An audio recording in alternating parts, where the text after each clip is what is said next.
When assessing an ill fish, it's important to start with its position in the water column. Is the fish floating near the surface, resting on the bottom, or swimming normally? This can give us clues about its buoyancy and overall health. Next, observe how it coordinates its movements during swimming. Are the fin movements smooth or jerky? Good coordination usually indicates a healthier fish. We also need to consider buoyancy itself. Does the fish seem to be struggling to maintain its position, suggesting possible issues with swim bladder function? Moving on to nutritional status, don't just rely on body condition scores. Instead, look at the body lines and grooming. Are the scales clean, and does the fish appear well kept?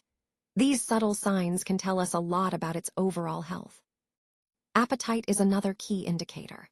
Is the fish eating normally, or is it refusing food? Keep in mind, ruling out anorexia is crucial, as it can be a sign of underlying disease.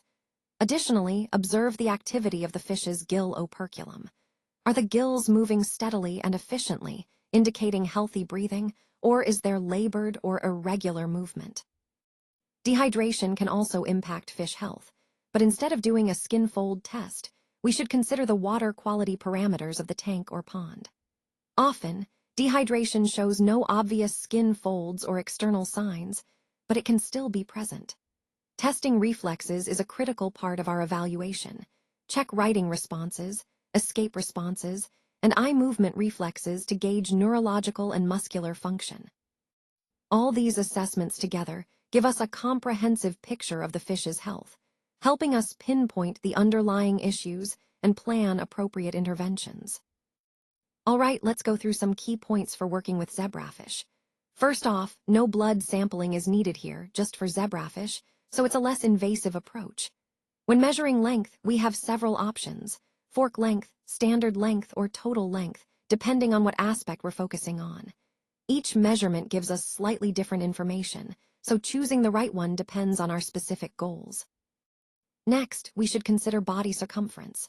It's a useful metric for assessing growth or health status, especially when combined with length measurements.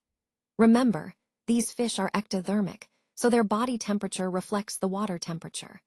We don't need to check their body temperature directly, no need for invasive procedures. Instead, we use an infrared thermometer to measure the water temperature, which is what truly influences their physiology. Keeping these points in mind helps us gather accurate, relevant data while minimizing stress on the fish. It's all about efficient, ethical measurement methods that fit within our overall research approach. Let's start with the eyes. When inspecting the eyes, I check both inside and around them for any signs of issues. We're looking for the absence of erythema, wounds, hemorrhages, parasites, bubble eye disease, or cataracts, which would appear as opacities. It's also important to check for signs of exo or endophthalmitis, corneal ulcers using fluorescein if needed, hematomas, or other abnormalities. Moving to the nares, they should be even and symmetrical without any nasal discharge. We also look for parasites, erythema, or wounds around this area.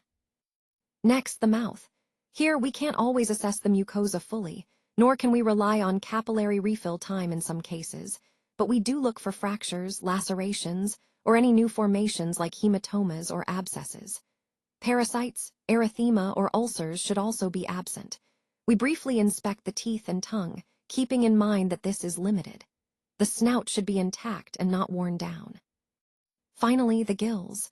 It's crucial to examine their color and the mucus present. Healthy gills are deep red, not pale, erythematous, brick-colored, or yellowish. The mucus should be clear and not excessive or milky. Overall, this head exam helps us assess the animal's health comprehensively, ensuring there are no hidden issues that could affect their well-being.